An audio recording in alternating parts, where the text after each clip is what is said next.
Welcome to this afternoon. Thank you for coming. I'm Matthias, the CEO of SYBO. We pride ourselves of doing a lot of green, a lot of good, trying to do as much as we can.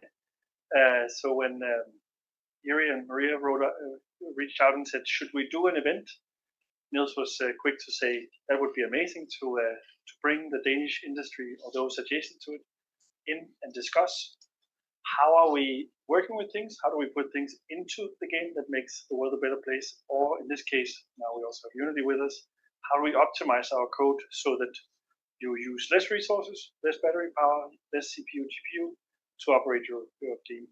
Subway Surfers is an outlier. We usually say that it runs on a potato. We've seen it played on fridges and small non-performant computers.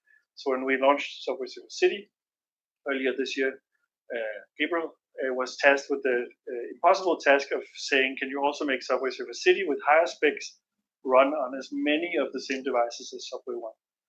I'm sure if you asked the art director, Jesper, did we make some compromises along the way? He would say, yes, I definitely killed a ton of darlings, but now it runs on 95% of the same devices that operate Subway Surfers 1, and that means that it was the 5th most downloaded game for the 6 consecutive weeks after that. So we are very happy to partner with Unity about how do we spread that message. And therefore, when Jiri and Maria came in and said, actually, that could be a whole topic. How do we talk about performance optimization and code optimization? Then this is where we are. So help yourself. Don't get so drunk that you embarrass yourself, but get so tipsy that you can enjoy the weather afterwards. And have an amazing afternoon. I'll stay for the exciting panel. We will have it in a second, and then I hope to meet all of you afterwards. Welcome. I will take your seat. Yep. Yep. Thank you very much, Matthias, and also huge thank you to the whole SYBO team for having us and for all of your support. So SYBO is one of the members of the Sustainable Games Alliance. We have many. And basically the Sustainable Games Alliance is here to help the games industry to reduce emissions. This is like one way of doing it, providing tools and talking to service providers to make it easy for developers to be more energy efficient, to make games which use like less resources. And yeah, so I'm really, really happy to be here. Huge thanks to Celia Zimmerman, who helped us organizing this event, and also to Andreas, who helped with the standard, which we also released, the Sustainable Games Standard. And yeah, last but not least, I would like to now introduce the speakers of the panel. And I would like to start with Laurent. Laurent is the director of product management and the director of the studio in Montreal of Unity. Thank you so much for joining us. Pleasure. Maybe you can... Do you want me to take any of this? Yeah. And it's really, really great to have you here today because, of course, you are responsible for many of the tools which developers are using. So I'm really excited to have you on the panel. And the next one is Jiri. Do we have like intro music? Yeah. So Jiri has been like over 25 years in the games industry and has done developed games but also engines, and is one of the founders of the Sustainable Games Alliance. And we'll also have a lot of things to say on this topic. And now the next one, the technical director of SYBO, Gabriel. I mean, Matthias already said a couple of words, but basically you helped like Subway Surfer City to be very energy efficient and performant. So of course we would love to hear more about how you've done it. And one of the reasons was because you're 15 years in the industry and you have managed a bunch of teams and made this kind of stuff happened already before, but not like that. So yeah, really happy to have you. Yeah, happy to be here. Let's start with like an easy question. What do you think? How is like energy efficiency, performance, and user experience? How do you think are these things interconnected from your personal experience? And maybe I would love to start with you. Yeah, for sure. So I think that's one of the things that in many of the games that I worked on, and this one often gets like forgotten a little bit. Many people start a game and they leave the performance pass at the end. It's kind of like just once you get to that point, you want to fix it and just making sure that it works. But in reality, all of those three things, and even like the business side of it, is also part of a cohesive same unit. If you make your game more efficient, you make it more performant, in turn you're going to be more sustainable, it's going to be more green. It's just by nature, like if you make it more performant, there's going to be less memory problems, there's going to be like more performance with the GPU and so on. And that will turn into like a much better like user experience and also better retention overall. For example, last year when I was at Unite, there was a cool presentation from Sensor Tower, and they were showing that the top most rated comment, positive and negative, is performance. That's the main thing that people always comment about. Like if someone is really taking the effort to go and leave a comment about you or review about your game, it's either because the performance is great or because the performance is really bad. And that basically is completely tied to how much do you spend optimizing your game so that it's performant, that it can run on as many devices as you can. That in turn is basically how efficient is your game, is it draining your battery, how much like consumption of your GPU, your memory is happening, and that in turn just it makes it so that it's easy for your players to play it, it's more accessible, and in turn it becomes more environmentally friendly. So I don't see it as separate topics. Yeah. Once you combine them all together, it's the same thing. Just one almost. I know it's not just two things, but it's like a coin with two sides. Yeah. If you optimize your game, you're gonna get better business results, and on the other side, you're just like making it more efficient. I'm really happy that we're recording this. So yeah. Awesome. You next. Yeah. Okay. I'm gonna try to put on the SGA hat. What's the systemic view on this? So. Also the old timer hat, like 26 years now. So I think in game development, we've for decades, we've had this kind of like way of development where you can kind of rely on the hardware cycles being fast enough that, there's by the time you ship your game, whatever top, hardware you started developing it on is now going to be the kind of mid-level hardware. So we kind of had this thing where like you kind of didn't really have to super worry about optimizing or just being kind of like super like efficient in any meaningful way because hardware was always getting better. And I think that cycle has come to an end. I mean, partly just I think we've already seen hardware cycles kind of slowing down even before the AI rush, and now we have the AI industry or whatever to call it kind of just vacuuming up all the components that we can possibly produce on this planet, right? So like we're now kind of suddenly at this point where like people are not going to get faster kind of better hardware at the kind of cycle that we are used to, and that of course means that like you can't keep making games the same way as we used to, like the whole thing of like, oh, we'll just optimize it at the end and it'll be fine, because it usually was fine. And now I think we're in a world where like you have to make efficiency a kind of top agenda item from day one of development, because like just from the simple point of view that the hardware that's top of the line when you start developing your game might still be top of the line by the time you ship it. So the whole mindset of how we think of efficiency and optimization and all that has to really change. And this is of course largely kind of, it's a development culture thing, but it's also a tooling thing, which is why it's really cool that you're here. Like, I think it's a really good discussion to have now, because it's really a big shift in how the industry works, I think. Yeah, I started, being very involved with energy efficiency in games relatively recently. I always everybody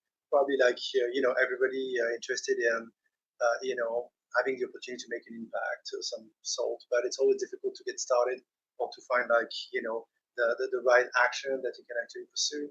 And then somewhere happened, over the last couple of years, the Steam Deck kind of created a movement on the market where all of a sudden, even, PC developers started to worry about shipping on a mobile device and having to worry about like battery management and energy efficiency of the games.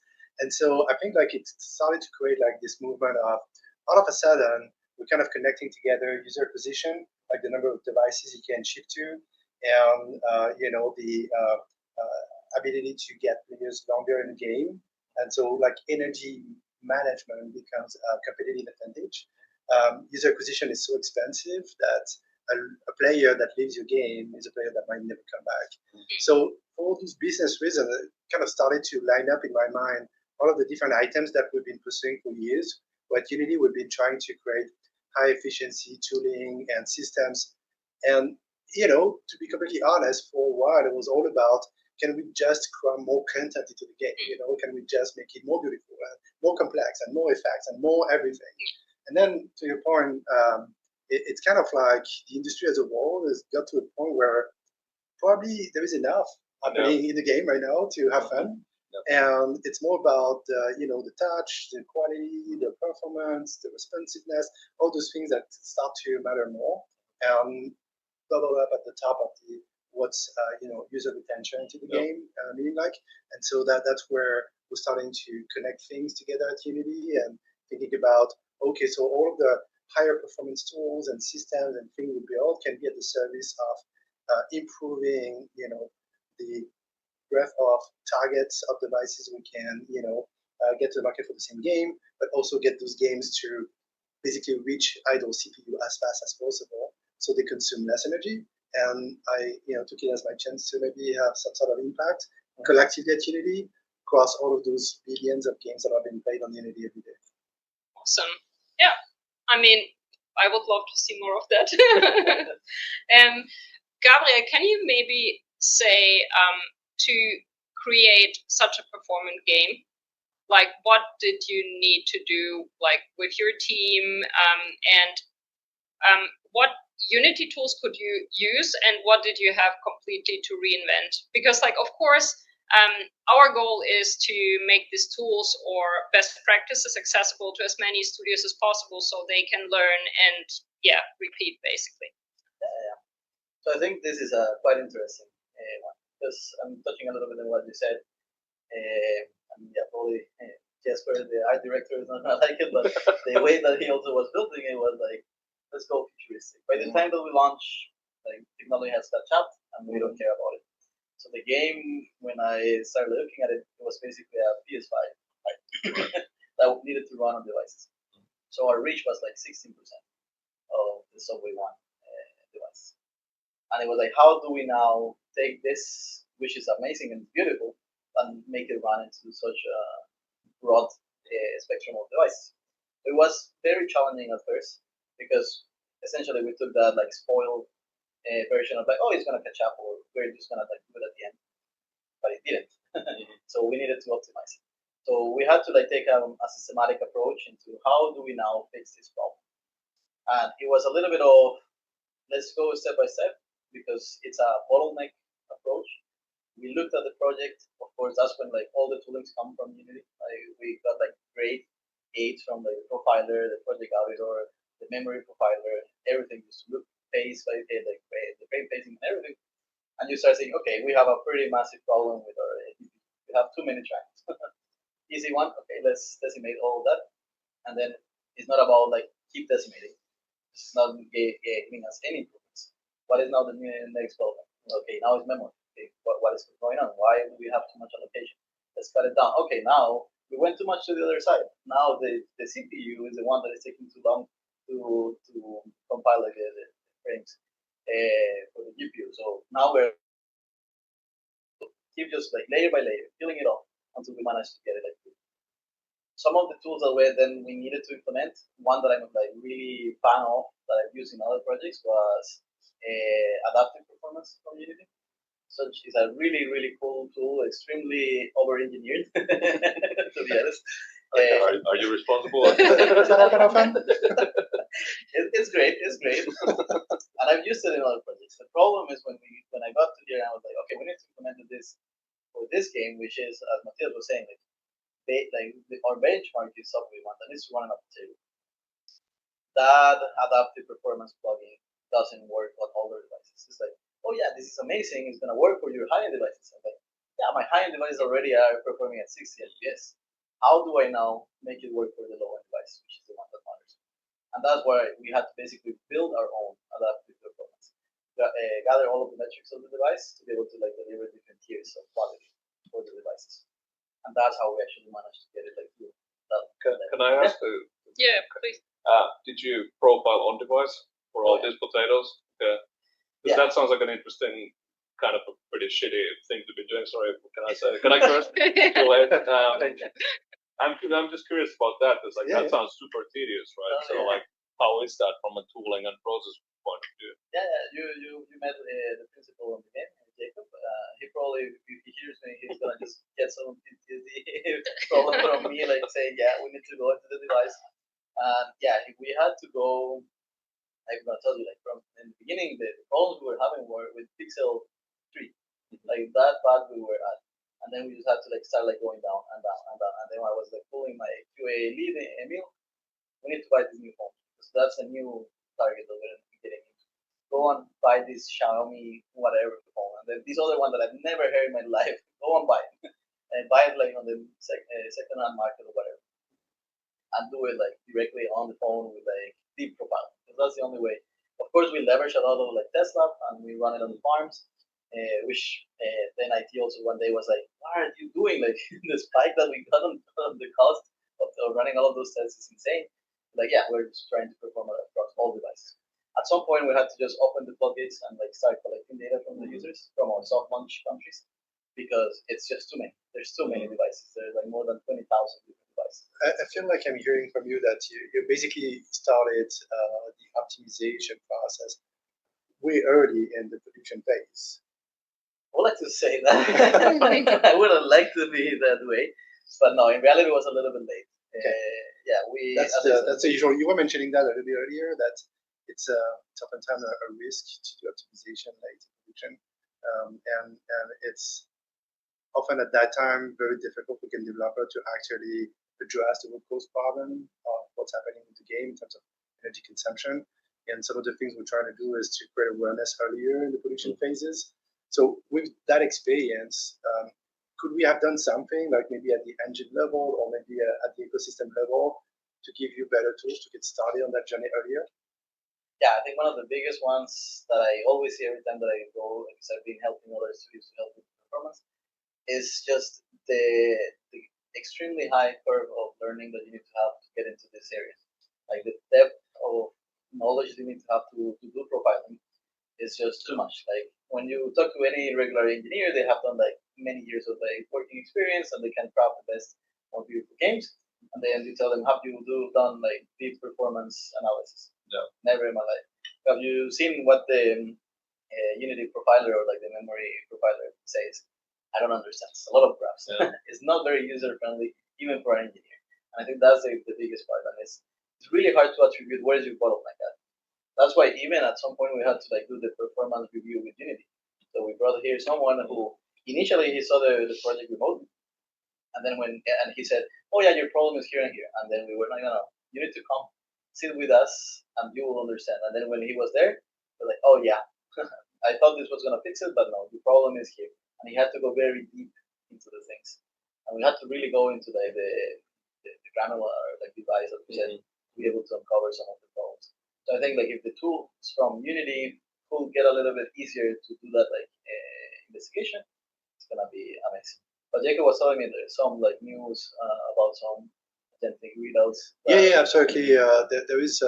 So first of all, there is a bunch of AI tools that have been, more recently being put available in open beta that are basically getting access to all of the context of the providing the provided data, so you can start making sense of that and have a conversation around the performance problem. So that is something that might help quite a bit. Though probably the moment where you realize that you need to solve that problem is probably already late. So we need, I think we need to, and it's not something that I have like news to share today about, but we need to find a way for us to kind of way earlier start to, highlight some of the decision making you're making about the architecture of the game and the long-term impact the decision is going to have. We have like many super fantastic tools, but yeah, they're often being brought in to production way too late for them to be efficient, or for the cost of the change of the game to be worth, the work. So yeah, that's probably the main challenge we need to do as probably at the ecosystem level. Like the Unity community needs to come together and help us like catch some of these things earlier in production. I have 2 points. Sorry. I think one thing that's come up. So we did a whole bunch of these energy efficiency talks last year. I mean, we did at least one, maybe 2. I think one thing that came up in most of them was that it's a good practice for developers to set the minimum target requirements quite low and actually start testing on that device from day one. I just from like a hardcore kind of like face the facts, the point of view, like nothing's better than just like from day one try to run it on the potato and realize that it doesn't run, and realize that it's going to be actually less painful to make it run there now than build the whole game and then try to do that, right? And it's annoying. I mean, you and especially I would imagine your QA lead know intimately how frustrating that is. But I think often it's better to kind of take the pain early on.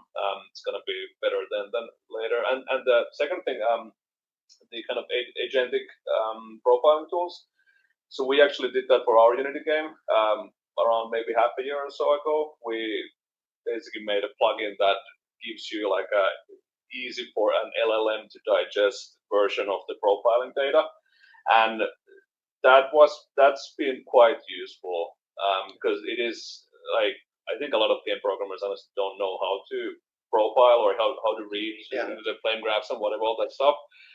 But if you can actually feed it to a whatever Claude Code or whatever, it's been quite reliably good at identifying like what the kind of hotspots are and what to do about it. And I think it's kind of this whole discussion of like, is AI net positive or net negative? But if you have a big game that reaches millions of players, and if you can actually use these tools to, make it 10% more energy efficient, then it's absolutely worth the extra spend. And it's also like AI is oftentimes like there's a number of workflows that are being developed nowadays that some of them you can guess that's not going to be very, powerful or not very useful. So you can spend so much energy trying to solve a problem that maybe is not going to get any return on investment.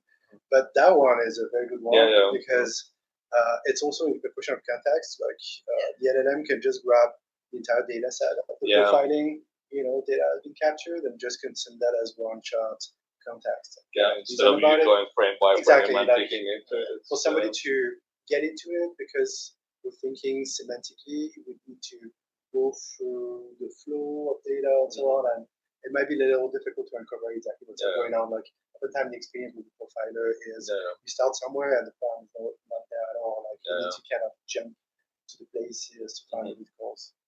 And I think that's just like have that context. If you just ask online or AI, just probably what are my optimization tips? It's gonna give you generic stuff. And I will always say just treat them as hypotheses, because in every game is gonna be different. One game is like, oh yeah, for example, in ours was, oh, you have to remove all of the animators.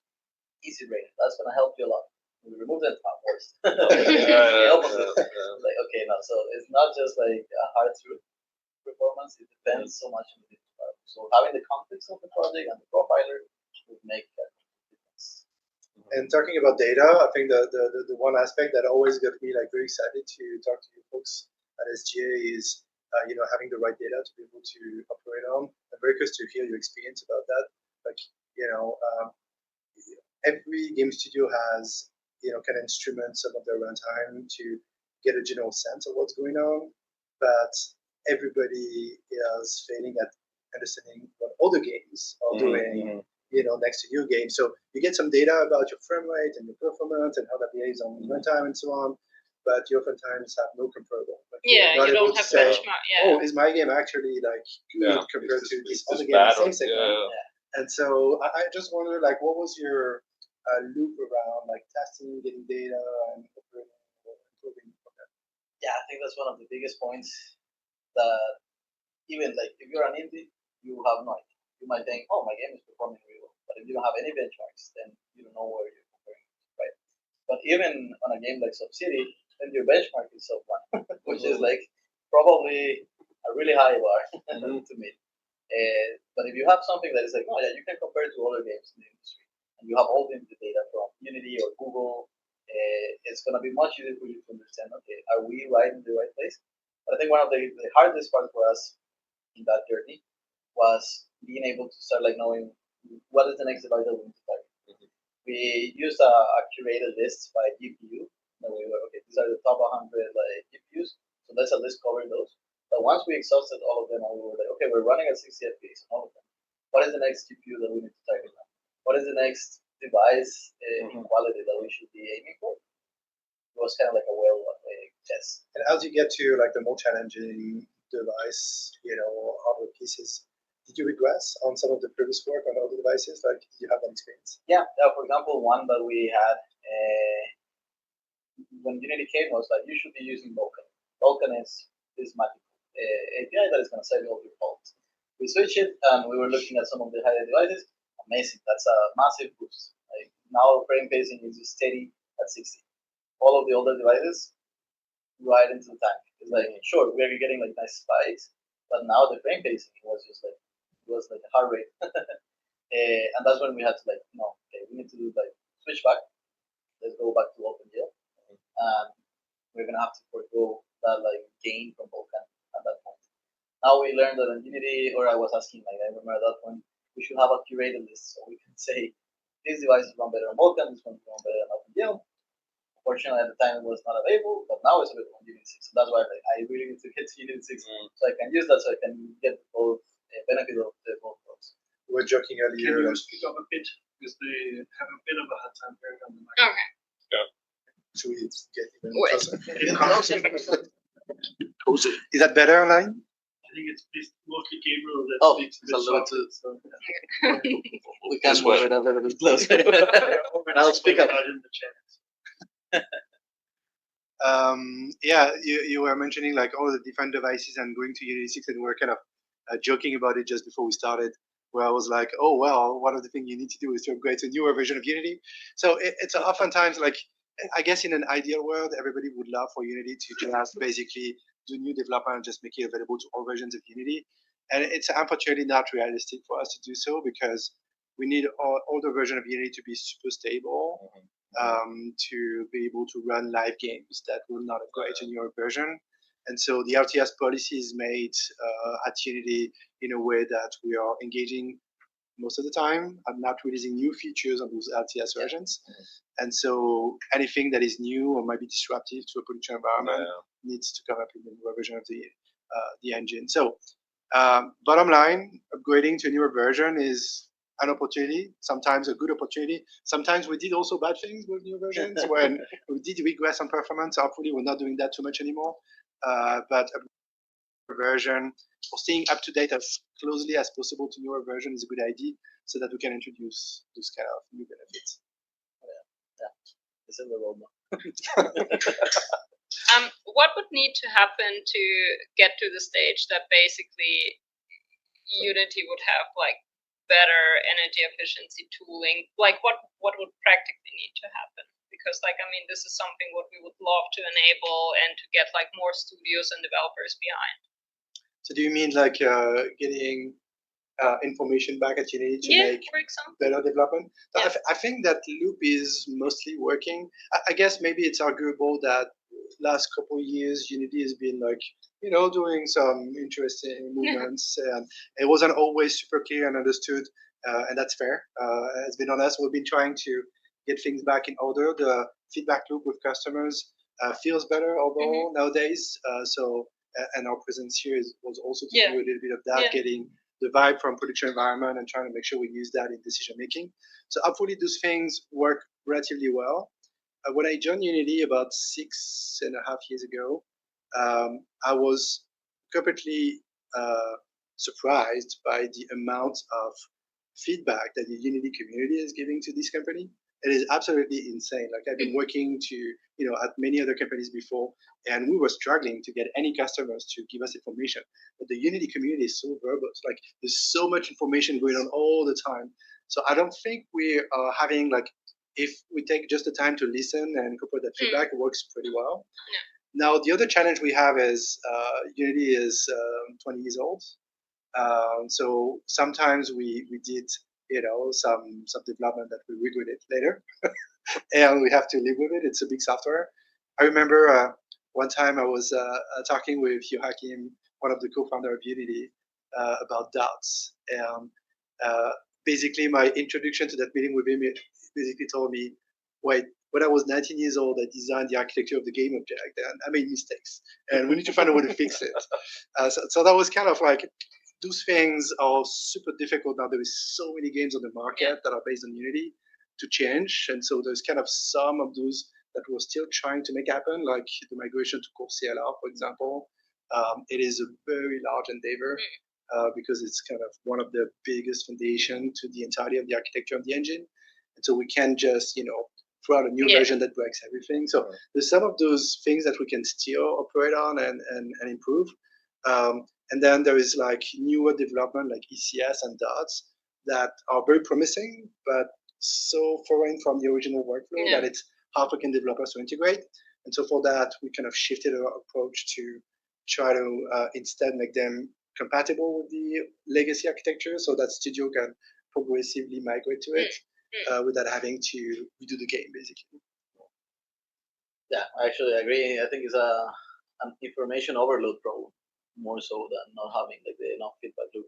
Because back when I was on the professional services at Unity, we were touching more than 30 projects per year within my group only.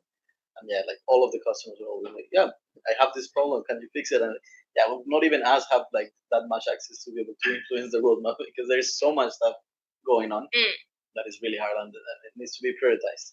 So even though Unity is trying a lot, it's not as easy to change stuff. Maybe we now talked a lot about engines and Unity. So are there maybe also other service providers where you would benefit from more data and other tools or something? Anything you can think of what would have helped you? New way. One of the main ones is Google. So I was in a panel as well.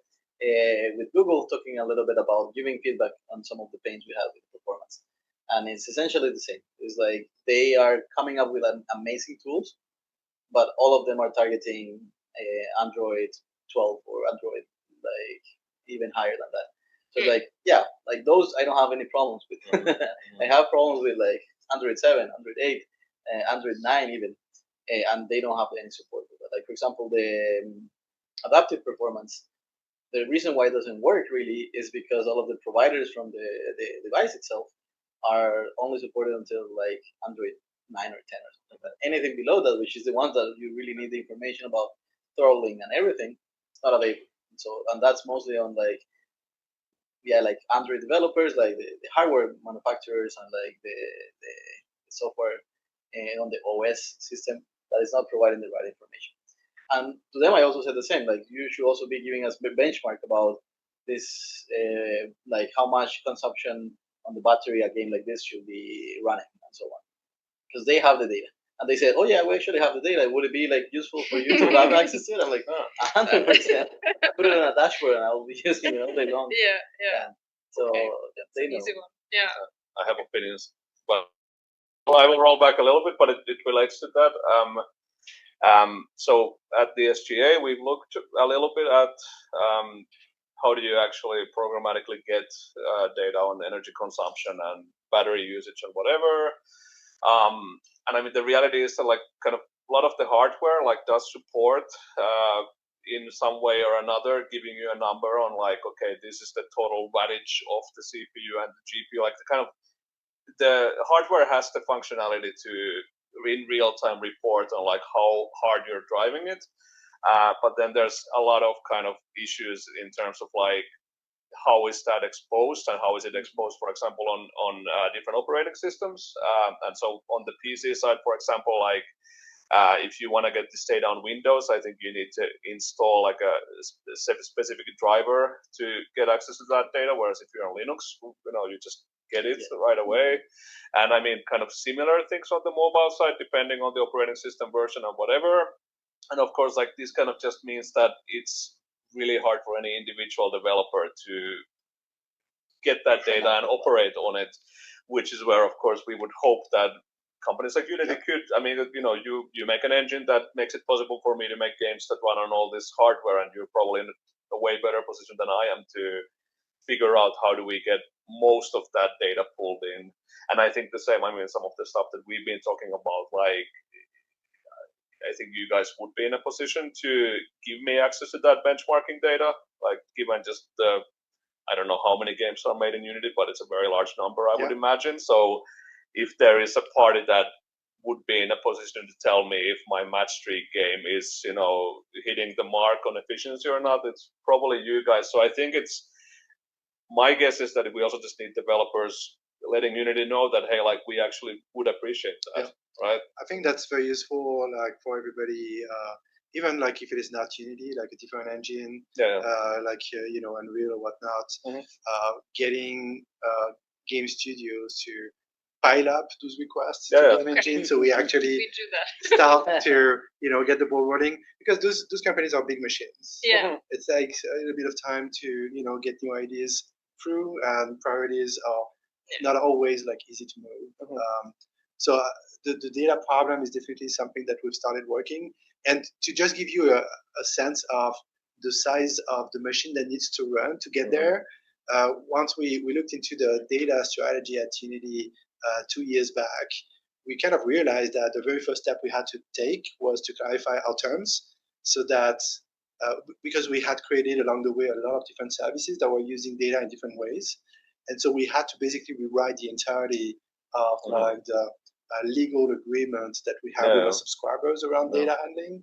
So it started with Unity 6.2 when we rolled out the developer data framework, which is basically like just policy clarifying that the data we collect for runtime, we're just doing it as a data processor, so that it is your data we're collecting on your behalf, so you can actually use that in your business process.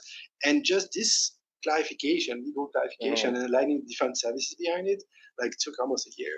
And I think also I think people, I mean, I don't know how it was, but I'm assuming that you easily get into all kinds of like GDPR discussions, for example, because like you're collecting very specific information about end user devices.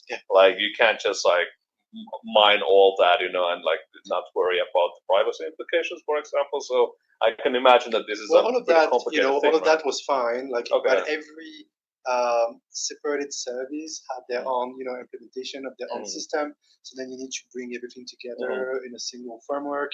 So it's the kind of thing that opportunity takes a lot of time. And then you get nowadays into the conversation about what is the data usage that we can do out of it. So now we have nice little controls, starting with Unity 6.2 and up, where basically by default we're ensuring that we're only collecting not benchmarking data, like device, low-level hardware data, so you can use that for quality improvement of the product. And then if you allow Unity to use more of the data, then we eventually going to get to a point where we're going to be able to do industry benchmarking. But it's going to take a little bit of time before we get there. And so in the meantime, we need everybody to basically ask for it. So they have to set priorities. I mean, but that's something what people I think can do. So it comes up in our discussions, like people come to the SG and ask like, why isn't Unity doing this? And it's like, well, did you ask them? Like, it's really like you're the customer, Just go to Laurent and ask for it. But can I stick to this topic? Because I would like to also open up for Q&A. So this relates to tooling. I think it's because this has also come up a bunch of times in all these energy efficiency talks, which is kind of the whole like, how do we profile?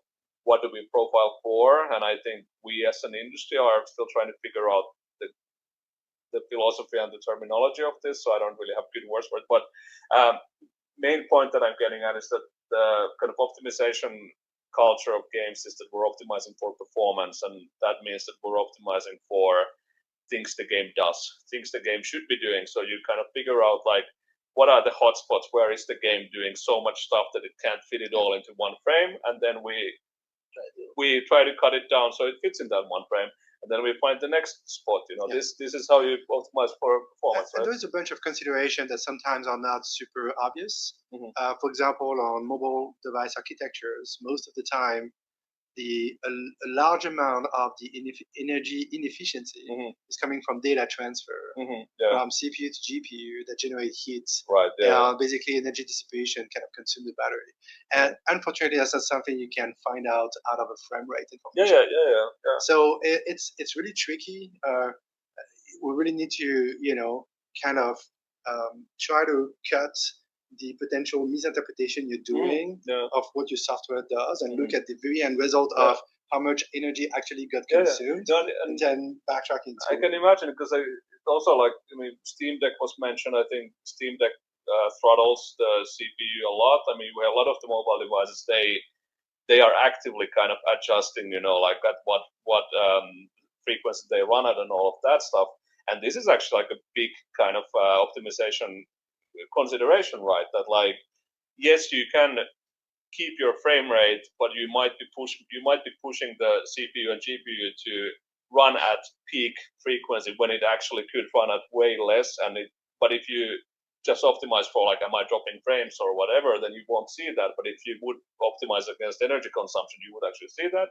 And then the second thing that I think is super important is just the whole thing of we're not really used to like optimizing for stuff the game should not be doing in the first place, right? Because I think in all the case studies we always see this pattern where people go like, oh, we realized that our main menu is running the game at 4K 120 FPS, rendering everything, and we realized that it's a static image, we might not need to do that.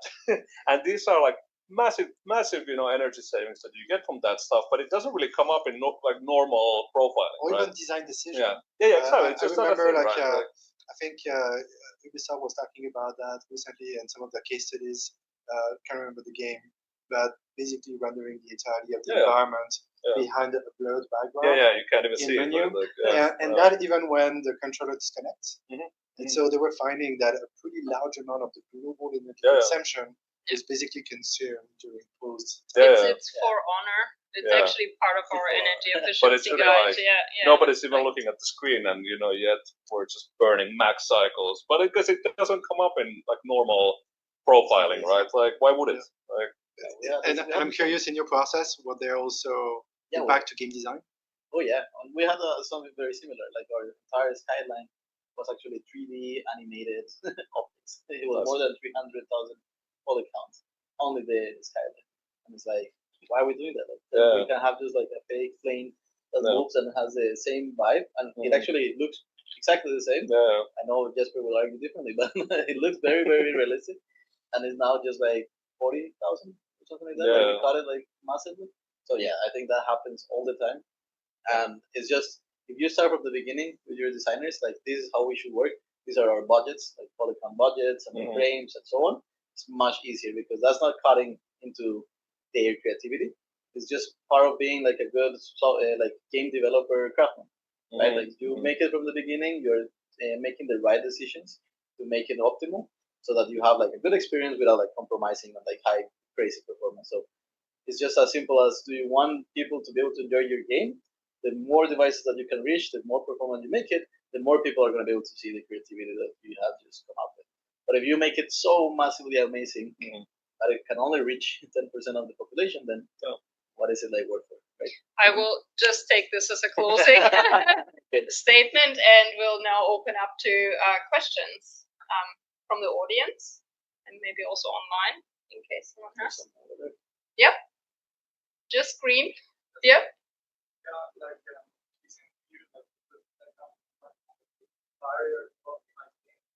It's very expensive.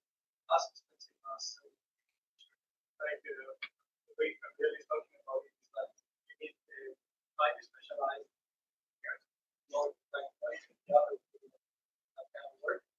You need the time also, because you have your highly specialized, you're doing something else, and you're making a small game every month now, and you need that time to work on like making their call to like, basically possible for average team, I would say, to help people all the time.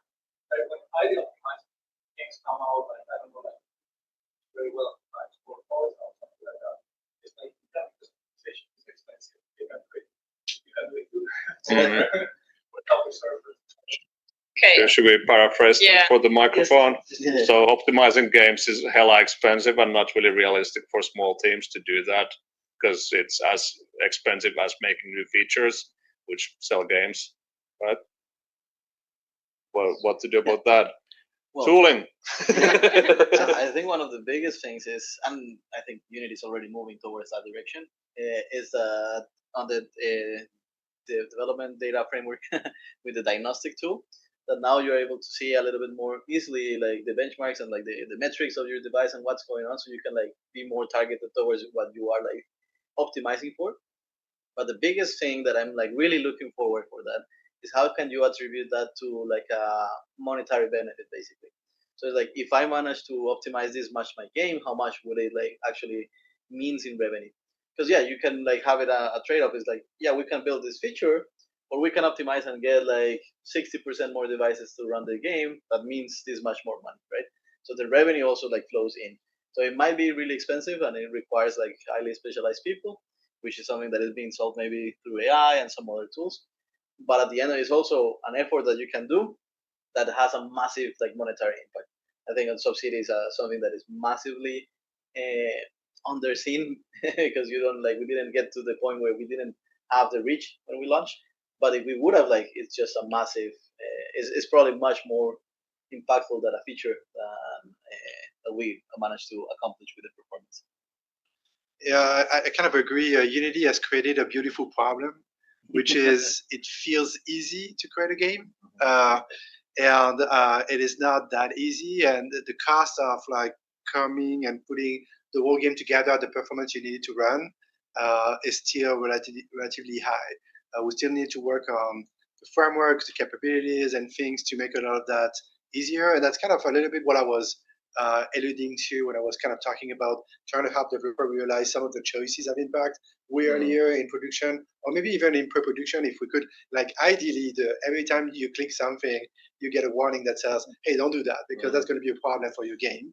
So we are slowly getting into that track. Also, trying to reconsolidating the amount of choices you can make in the tool. Like you might have seen, for example, recently we talked about how we're bringing a lot of the functionalities from HDRP into URP, so that there's basically like one path to manage your graphics pipeline, and then through that path there is access to many variations of outputting the same graphics pipeline configuration to tons of different devices with different actual runtime configuration. So that's definitely on us to try to simplify or like make the overall process of creating an efficient game cheaper. But it's also a little bit of an illusion that Unity or even Unreal to that extent is kind of creating of it's super easy to do a first gameplay loop and putting it together, and then you have years of fun trying to make it actually run on the devices. One of the things that surprised me when I was many years ago is how the game not run well. You do three things and suddenly your game is no longer running. You shouldn't have. I realized how much before. And there is always like this really like you need a lot of knowledge to know why it's happening. So anything that helps you to run. The first thing that came to my mind when you talk about world is dreams. It's like a game engine. Yeah, it has like a thermometer constantly telling you how much are you using. Like it's like a very simplified profile of it. But at least you add your new life. You're like, oh, that went way too high. I understood some kind of teaching. So you actually know how to run. For the benefit of people online, I think one quote is important here. The quote is, "It is so easy to make a game that doesn't work well." Okay, maybe one more, yeah. Oh, okay. So we're going to team where we're breaking out basically. So kind of if you could go back to Unity 10 years ago as well, or whatever, like if there's something you want to do different in terms of like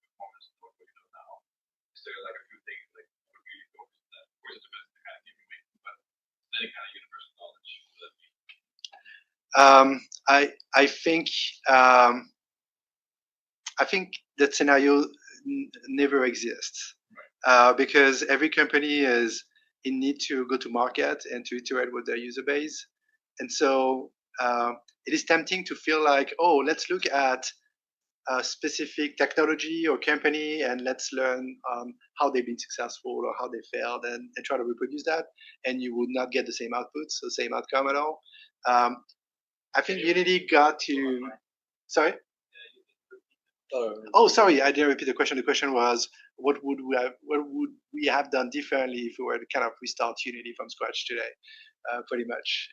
So yeah. So I think Unity got to its success because of the choices it had made, and so some of those are like problematic today for different reasons. But this company, needed that to get where it's been. So I think we shouldn't look at the past and be like, oh, maybe we should have done things differently, and instead look at the current state and try to be objective about the next step and try to make a reasonable call for moving forward. You could try to repeat the same recipe, and in the new context would probably not give the same result at all. Should we take the question, or do you want to Yeah, add just one more? Yeah. add maybe just one quick thing. I agree completely. It's really hard to go back and think what could we have done differently or anything to make it better. But one thing that maybe I could tell you is make sure that you're adding some way of repeatability to test your cases, your current state, because regression is always going to be a pain. So if you manage to have in your engine such a way where you are okay, I have a seed of my game regardless of how it is, and you can repeat it so that you can have a benchmark of how are you performing. So basically similar to that little thermometer gauge. So you're okay, these are my boundaries, these are my target budgets, and then I can run it constantly every time that I'm making changes, so I know I'm not overly going, because you can initially say, yeah, this game runs well, and then as it was been said before, 3 features later it doesn't run well anymore. So if you can have at least something that runs constantly, repeatedly, telling you, wait, that thing that you just added is just now killing the entire performance, that's probably one area that you could invest that is kind of a safe bet, just to have a way to repeat and get rid of regression problems. Just make a fully deterministic game engine and you'll be fine. It's an easy one, it's a quick one. Tommy is asking, I measure the consistent energy consumption decrease with removing the Vulkan rendering fallback on a K-build. Is feedback like that relevant for overhead reduction? I use the battery manager API data averages as a measurement method for this. Okay. I have not enough expertise on the rendering pipeline to answer that one. Do you have any insights? Asking this question, so great. No, it's good. No, okay. I mean, yeah. So that's a quite interesting one, because we saw the opposite on high-end devices. The Vulkan API actually runs much better and much optimal for the devices, but older devices, because their API is not as friendly as accessible, it actually was exactly the same. And that's the reason why we had to go back to OpenGL, because our problems were with low-end devices. And going with that one is much friendly, because it was meant for those devices. What would you say is the cutoff point in terms of device age?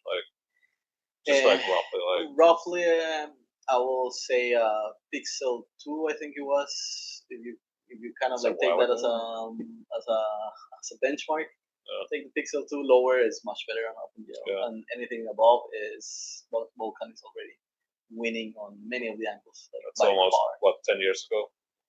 It's 10 years, right? Yeah. Okay. Interesting. I can forward you the question once. Yeah. Oh yeah, definitely we can look back on this. One more there. Yeah. Just stand up the benefits of optimizing. I remember 2017, something like that. Blizzard said that almost 22% of the player of Overwatch were using Intel GPU, integrated GPU. And 20% of players on Overwatch at the time were big, still big, but it was very high for the game. From my point of view, really convinced me that people who have a shitty wants to play game. He wants to play online game. And I think what is missing today is like we can say, yeah, you can have like a bigger market share by optimizing your game. But how much? Where are the data? Because I just remember that, but it was like almost 10 years ago. Yeah, 9 years ago. Yeah. But today, you're not talking about that. Even when you mentioned like Steam Deck, all the estimates that I have from the Steam Deck market share is like, in comparison, the PS Vita or the Wii U are a huge success.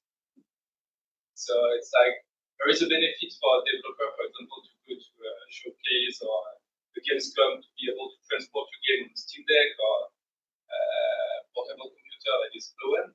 But do you have data? Are you maybe planning to share more data? Or are you trying maybe to convince publisher, developer to share more data about that to convince people that optimizing means more? Yeah. Do you want to resume to summarize the question? You're good at that. Okay. Wait. Yeah. Okay. So people with shit computers still want to play games. I think that was that's what I took away from it. But the question was about is there data on types of devices and basically is there data that kind of like shows you like this is how much money you're leaving on the table if you don't support low-end devices, and could there maybe be such data if anybody would have such data? You know? Should I start or you want to get started? You can start, yeah. Yeah, I think so. A couple of aspects there. I think the exact code shouldn't be even people on shitty computers want to play games. The exact code is people on shitty computers going to play somebody else's game if you don't make a game for them. Everybody's going to play something or get on social media or whatnot, and so it's all about like the total volume of attention we're getting from the market is a fixed quantity. Oh, maybe evolving a little bit with the population growing, but overall, like that amount is, a limited amount. So it's all about capturing the attention of somebody else. So being available on so many devices, maybe just like the brute, number of players you can reach out to, but also be giving them more options to consume your experience in a different context, because maybe sometime they're, comfortably in their living room in front of the TV, and maybe they're gonna just continue the experience on the metro going to work, commuting to work, or in some other context, or maybe they got to, over the weekend at their parents and they don't have the computer with them and then they're just going to play on whatever they have. So those things are all about like giving the players options to make your game available to them. And so, yes, we definitely need more data. A lot of the data today is kind of embedded into the process of user acquisition funnels and a lot of like the different, player targeting solutions. There is a bunch of them. There's a bunch at Unity. There's a bunch outside, third parties that are trying to bring that information together. And it's very valuable information that is not so easy to get access to outside the market, because there is actually a lot of different products that want to sell you that information. So the answer is not great. I'm sorry. Yes, that information exists. And usually you have to invest to be able to get access to some of that.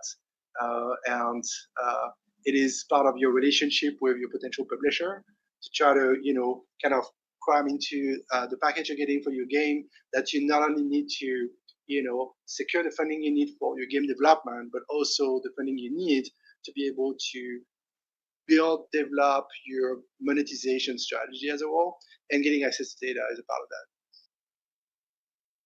I mean, I hope that we will be able to get to some parts of this data as the Sustainable Games Alliance, because basically, like, our goal is to make data accessible to everyone, which helps with energy efficiency and emission reduction, because as said, it's like both connected. And we are now running over time. So I would like to thank everyone for the audience being here, and of course to all the panelists for joining us and having this interesting discussion. Thank you. Thank you so much.